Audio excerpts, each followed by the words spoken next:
മക്കളെ അങ്ങനെ നമ്മുടെ ബയോളജി എക്സാമിൻ്റെ അടുത്തെത്തി കഴിഞ്ഞു. അപ്പോൾ എൻ്റെ കുട്ടികളെല്ലാവരും ചിന്തിക്കുന്നുണ്ടാവാം മിസ് ഓരോ ചാപ്റ്റേഴ്സിൽ നിന്നും എത്ര വെയിറ്റേജിനാണ് ക്വസ്റ്റ്യൻസ് വരുന്നുണ്ടാകുക എന്നുള്ളതായിരിക്കും അല്ലേ. അപ്പം നമ്മുടെ ബയോളജിയിൽ നമുക്ക് ആകെ 3 ചാപ്റ്റേഴ്സാണ് പഠിക്കാനുള്ളത്. ഒന്ന് നമ്മുടെ sensations and responses, then Windows of knowledge, then chemical messages for homeostasis അല്ലേ. അപ്പോൾ ഈ 3 ചാപ്റ്റേഴ്സിലെയും ഓരോ നമ്മുടെ ഓണം എക്സാമിന് അല്ലെങ്കിൽ ഫസ്റ്റ് ടേം എക്സാമിന് ഓരോ ചാപ്റ്റേഴ്സിൽ നിന്നും എത്ര വെയിറ്റേജിലുള്ള ക്വസ്റ്റ്യൻസ് ഉണ്ടാകും ആ ഒരു കാര്യമാണ് ഈ ഒരു കുഞ്ഞു വീഡിയോയിലൂടെ പറയുന്നത്. അപ്പോൾ എൻ്റെ മക്കളെല്ലാവരും കംപ്ലീറ്റ് ആയിട്ട് ഈ വീഡിയോ കാണാൻ നോക്കുക. ആൻഡ് ഈ ഡാറ്റ അല്ലെങ്കിൽ ഇത് എത്ര വെയിറ്റേജ് ഉണ്ട് എന്നുള്ളത് നമ്മുടെ 2023 ഓണം എക്സാമിന് ഓരോ ചാപ്റ്റേഴ്സിൽ നിന്നും എത്ര ക്വസ്റ്റ്യൻസ് വന്നിട്ടുണ്ട്, എത്ര മാർക്സിന് വന്നിട്ടുണ്ട് എന്നുള്ളതിൻ്റെ ബേസിസിലാണ്. ഓക്കെ, അപ്പം ഒട്ടും സമയം കളയാണ്ട് മിസ് ഇതേ നേരെ നമ്മുടെ വെയിറ്റേജിലേക്ക് പോവാണ്.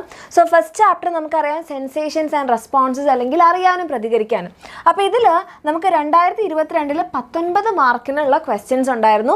ആൻഡ് 2023 20 മാർക്കിന്, അതായത് വലിയ വ്യത്യാസങ്ങളൊന്നുമില്ല. 19-20 മാർക്കിന് അത്രത്തോളം എന്ത് വരുന്നുണ്ട്, നമ്മുടെ ഫസ്റ്റ് ചാപ്റ്ററിൽ നിന്ന് വരുന്നുണ്ട്.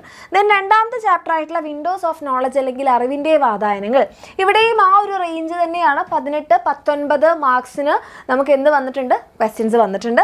Then last chapter chemical messages for homeostasis, അവിടെ നിങ്ങൾക്ക് നോക്കിക്കഴിഞ്ഞാൽ കമ്പാരിറ്റീവ്ലി വെയിറ്റേജ് കുറവാണ്. ഇവിടെ ഒരു 18-19 റേഞ്ച് നിൽക്കുമ്പോൾ ഇവിടെ ഒരു 16-14 നിൽക്കുന്നത്.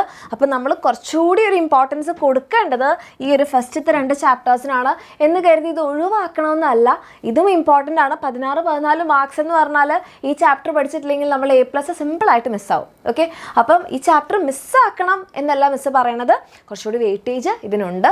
ആൻഡ് മിസ് ടോട്ടൽ നോക്കുകയാണെങ്കിൽ എങ്ങനെയാണ് 53 വന്നത് എന്നായിരിക്കും നിങ്ങൾ ചിന്തിക്കുന്നുണ്ടാവുക. ടോട്ടൽ ഞങ്ങൾക്ക് 40-ലല്ലേ, ശരിയാണ്, നിങ്ങളുടെ 40-ലാണ് ഔട്ട് ഓഫ് നിങ്ങൾക്ക് സ്കോർ വരുന്നത്. അപ്പോൾ ഇതെങ്ങനെ 53 എന്ന് പറഞ്ഞാൽ നമുക്ക് ഓർ ക്വസ്റ്റ്യൻസ് ഉണ്ടാവുമല്ലോ.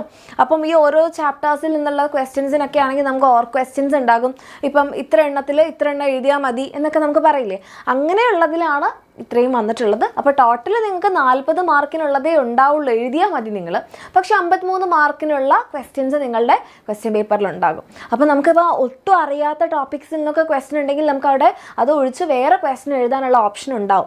അപ്പോൾ എൻ്റെ കുട്ടികൾ എന്ത് ചെയ്യുക, ഒരു ചാപ്റ്ററും കംപ്ലീറ്റ് ആയിട്ട് വിട്ടുപോവാതെ എല്ലാ ചാപ്റ്റേഴ്സും പഠിക്കുക, അതിൽ ഇമ്പോർട്ടൻ്റ് ആയിട്ടുള്ളത് പഠിക്കുക. ആൻഡ് ഓൾറെഡി നേരത്തെ പഠിച്ചിട്ടുള്ള മക്കളാണെങ്കിൽ വളരെ നല്ല കാര്യം. ഇനി ലാസ്റ്റ് മിനിറ്റിലാണ് നോക്കുന്നത് മിസ് ടെൻഷൻ ആവുന്നു, അങ്ങനെയാണെങ്കിൽ എൻ്റെ കുട്ടികൾ ആരും പേടിക്കും ഒന്നും ചെയ്യേണ്ട.